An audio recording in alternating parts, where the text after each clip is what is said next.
Hello and welcome to the garden. Just a quick job today. I've had a package arrive and in this box should be 3 bundles of raspberry canes, 3 different varieties, and 1 pear tree to replace one of our cordon pears. Now, actually that pear tree, it's still fruiting, it's still going, but it has some problems. It's got this long spiral split up the main stem. I've already cut off the end of the tree there. I did that last season and it's not looking great. So I want to replace that one, and I'm quite excited about the variety I've picked. I do tend to grow something a little bit different, and usually it's an older variety. This time it is one I don't know an awful lot about yet. It's Precoce de Trevoux, and it's a French pear. It was introduced around about 1862, and Trevoux is, well, it's just north of Lyon, bordering on the Rhone there. So I'm quite keen to see how this does. Of course, there's the slight concern about replant disease. It is going in where one of the old pears was planted, but hopefully we'll get around this. I've got this on a more vigorous rootstock, pretty vigorous for a cordon actually, but better to be too vigorous than too weak. There's nothing you can do with a weak plant. There are ways to tame the vigor of an overly energetic specimen. But anyway, this is an early pear, so the fruit should be ready in August or at the latest early September. And it's not quite as early as the one I had there. I had the Summer Doyenne, and that's a ridiculously early fruit. It is packed up for winter before any of the other pears are ready. It's so early.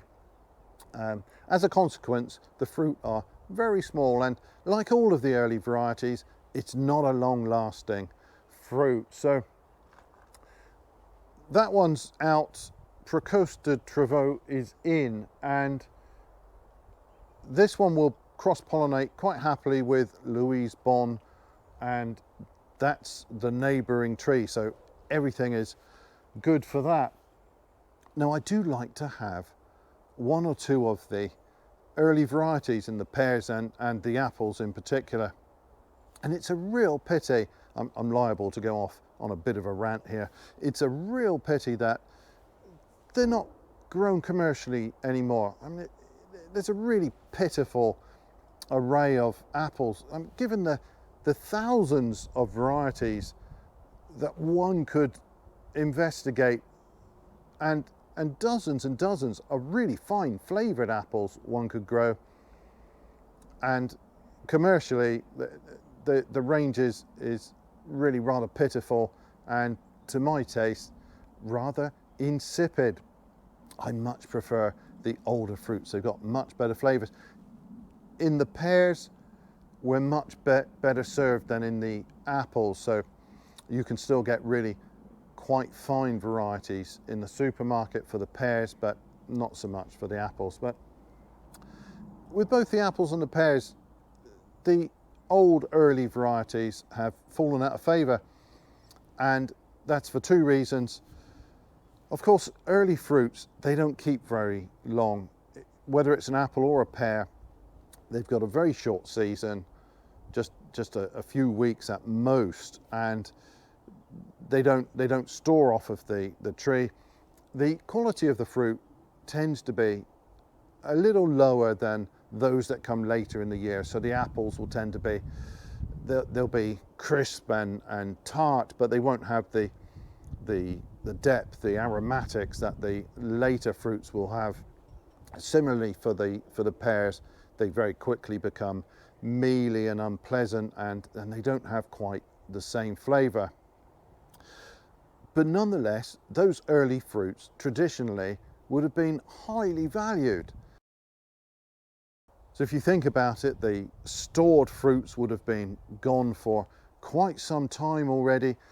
You might have some preserved fruit, but that first early apple or early pear, when that arrived, that was a real treasure, the first apple of the season. And it's a great pity, I think, that we've lost so much of that seasonality, when whatever you want, it's always available from the supermarket or the greengrocer.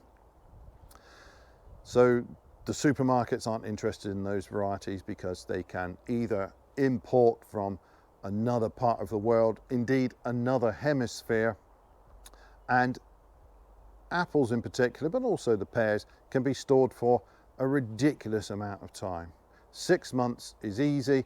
12 months, you can have, after 12 months, an apple coming out of commercial storage, not the sort of storage I do where they're in the shed or the garage. They don't last nearly so long in there, but in controlled atmosphere, controlled temperature, the fruit can be kept, superficially at least, looking perfect for many months. And as a consequence, there's just no need for these early varieties, and I think that's a bit of a pity. I also think that as consumers, we are rather poorly served by this long stored fruit. The quality just isn't there, not to my taste. They can come out looking perfect, they can be tested for things like the firmness of the flesh and the sugar content, but the finer points of the fruit, the aromatics and so on, they dwindle. Obviously you just can't keep it in perfect condition for 6 months or more. It was funny, a few years back my dad called me and he said, I don't like any of the apples I'm getting in the supermarket, so what could I get that's half decent? And of course, at the right time of year, you might pick up 1 or 2 unusual varieties, or if you're at the right time for a British Cox, that is a fine apple. And occasionally you might find something interesting. I'm rather partial to Winter Wonder. It is a very tart apple, but it's got lots of that aromatic quality that I like. It's a fairly modern apple for me. It was, I think, discovered some 50 years ago. It's a sport of suntan. That's a rubbish name for an apple with a rather fine pedigree. Suntan, I think the parents are Cox's Orange Pippin. The parent of the Cox is one of my favourite apples, the Ribston Pippin. The Cox, of course, is a fine English apple. Not the best tree to grow, but a very fine tasting apple. The other parent of Suntan is Court Pendu Plat, and that's a really old variety. Quite a different eating experience, that one. It's got an interesting texture and an interesting flavour. So Suntan had excellent provenance, and therefore Winter Wonder also has some of that. But apart from those, outside of the season for some of the more interesting English apples, then you're left with the mainstays of the supermarket. And so I said to my dad, I said, really, apart from those, your best bet would probably be a Braeburn. He wanted something with a little more flavour to it than some of the others have. A week later he called and said, because I said, you want a Braeburn from New Zealand. To my taste, that's where they're best. That's where that variety first emerged. And I think climate has a lot to do with flavour. And in fact, for the apples, I think it's why many of the English apples are so good. Unlike the pears, our climate is quite well suited to the apples. Pears ideally would have slightly warmer conditions, and we don't always get perfect fruit. But the apples are fantastic. British apples are great. But when they're not available, I said a Braeburn from New Zealand. So he called me a week later. He said, I've got this bag of Braeburns and they're awful. They don't taste of anything. So I said, yeah, what time of year is it?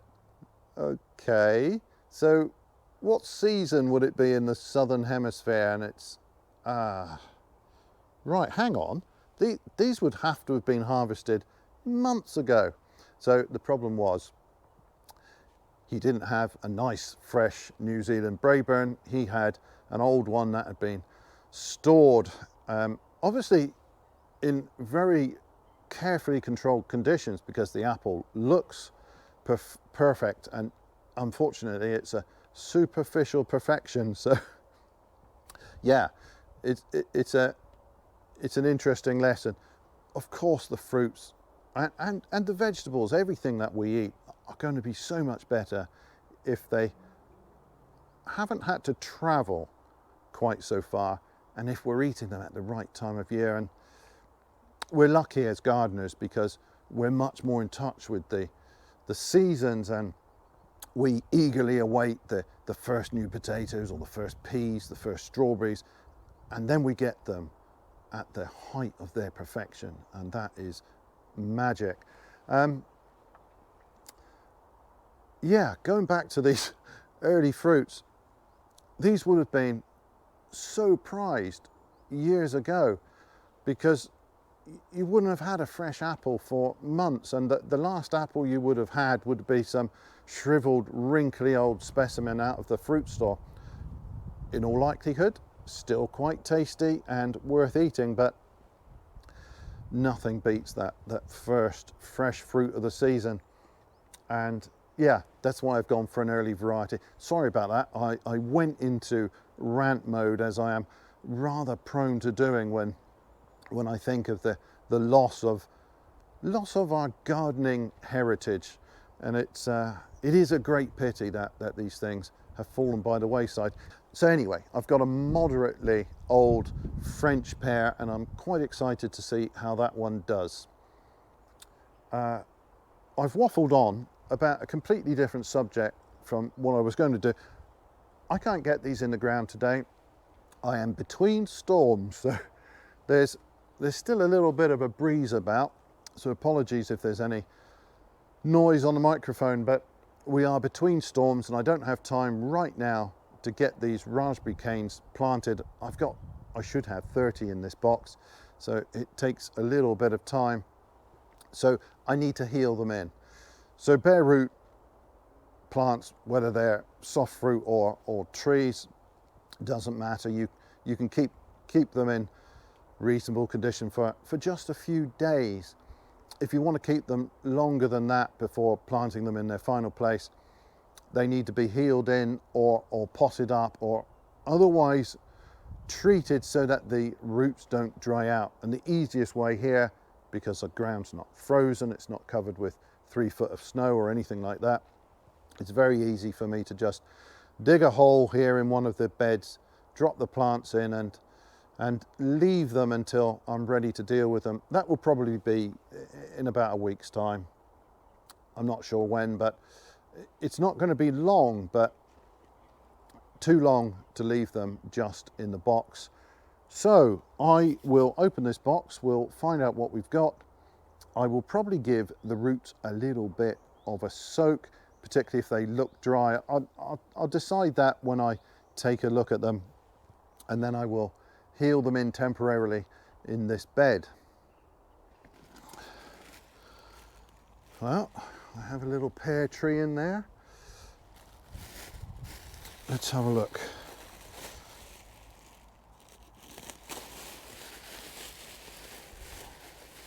Oh crikey, these are growing already.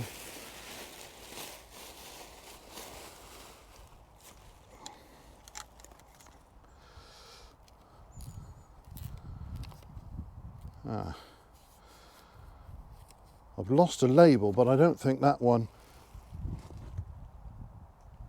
Nope, it's not one of those labels, so I don't know what that is. Nothing to do with these plants. Now, this is not quite ideal. I don't want to see these growing yet, but they are. On the other hand, there are a lot of healthy shoots here and a ton of root, so that's really rather nice. It looks a lot better than the rubbish I had last year. So let's get these apart.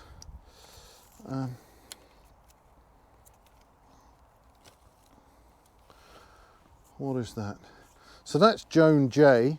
This one we know it's a really great autumn fruiting raspberry.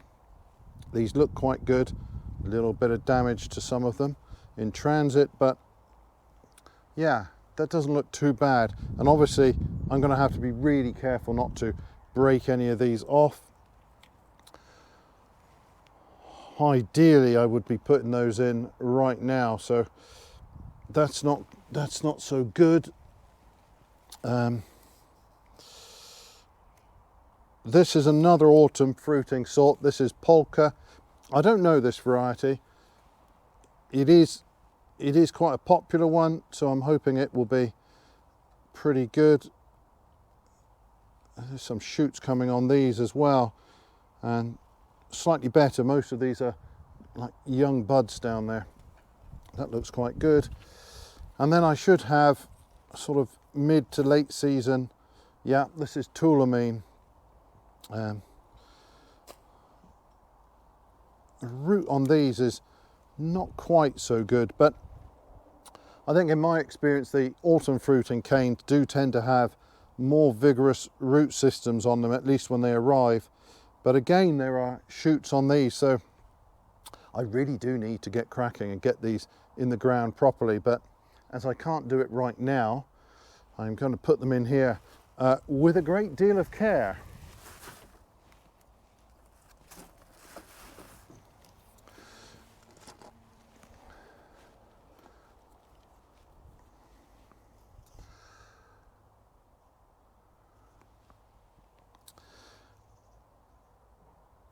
Now my pear tree is looking absolutely lovely. It's got a nice bit of fibrous root on it. It's not a bad root system. The graft looks okay, and the tree itself looks absolutely lovely. So if I were going to grow this as a bush or a sort of a modest sized tree, I've got lots of options here for heading this at, well, anywhere along this stem. I could head this and pick 3, 4 of these stems to keep, prune the others off, and I'd have a lovely start to the sort of the formative pruning to get that open centered shape. This is really great. Of course, I don't want any of these, not being long. These will have to be cut back to 3 buds probably, and these will then hopefully be the start of the new spur system. So all of these side branches will go, and yeah, he's a nice looking tree. I like that a lot. Healthy looking. Yeah, I'm very happy with that. Right, stop talking, do some digging.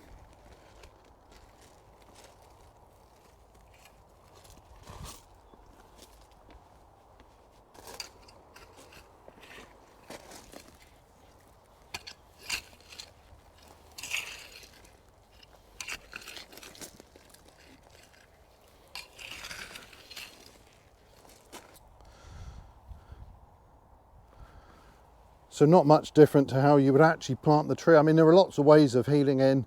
You can dig out a trench and lay them in at an angle. And in fact, I might do that here because we've got high winds coming. I could lay that down. It's going to catch a lot less of the wind. All I want to do is honour the old soil mark that's quite clear on the trunk here.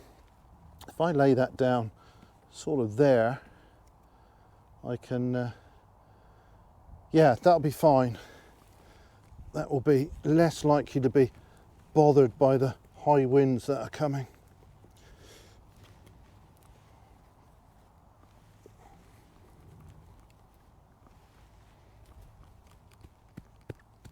Now, all I'm going to do, these roots look fine, they're still moist. I'm not going to soak them, but what I will do is pour on lots of water here. I mean, this ground obviously isn't dry. We've had quite a lot of rain recently, but I want to make sure the soil is washed nicely around the root system, and that in turn will moisten all these roots nicely. I think I will do something similar with these raspberry canes. Just take out a little bit of a trench here, lay them down so they're not going to catch the wind either.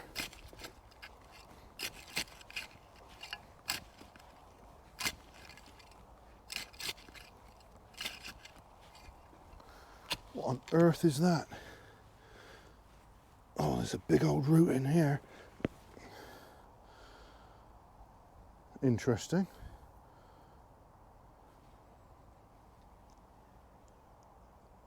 I have no idea what that is. Ah, we did have a big old squash plant in here last year, and they can sometimes send along ridiculously thick roots, but I wouldn't have thought it was one of those. No, it's not woody enough to be, and it's too far away to be from any of our trees, but yeah, odd.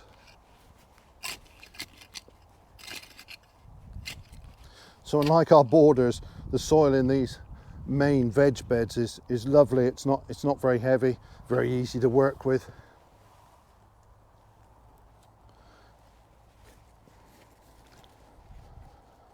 Right.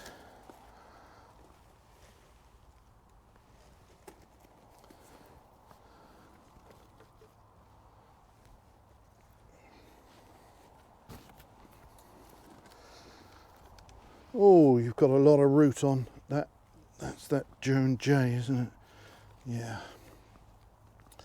So that will do for the trench. Now I'll just fill over the top of that quite gently around those shoots there.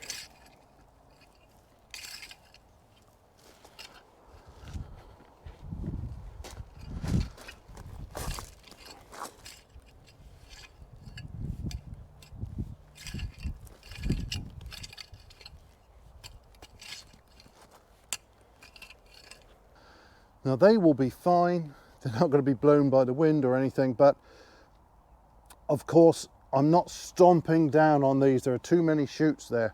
So I will rely on the water to wash that soil around the roots. They're only going to be in here for some days. I will probably get to these in 4 or 5 days, but just that little bit too long for keeping them in the bag or in the box. So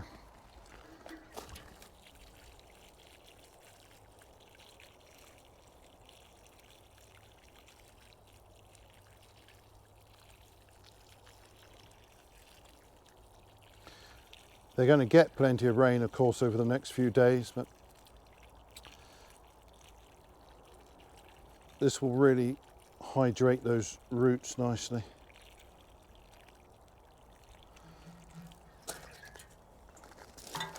I've got a little bit exposed there, which I don't want.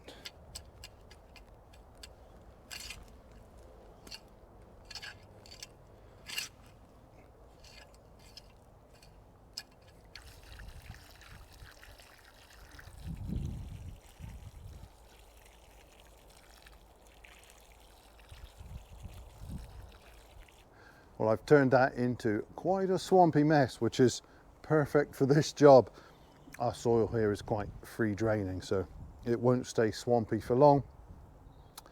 But I think they will be quite happy there until I can get around to planting them. Obviously, with all those shoots on there, I'm going to have to lift those very carefully, and I'm a little bit surprised to see those shoots at this time of year. I'm not sure why they would be in that state already. I wonder if they've been kept in a warmer environment, but the root systems at the moment, as far as I can tell, look okay. It's always a little bit difficult to tell until you've separated out the canes and see whether you've got any duff looking fellows, but I'm hoping to get rather better results than I did last year. I was sent a couple of bundles of dead sticks, which I didn't really appreciate. It's always annoying with raspberries because it puts you that year behind. There's nothing you can do about it by the time you realise you've received a bunch of rubbish, it's too late. There's nothing you can do. So these, I hope, will at least get established okay this year, and yeah, hopefully we get some crops next season. But anyway, that is more than enough waffle from me, so that's the end of this video. Thank you ever so much for watching, and bye for now.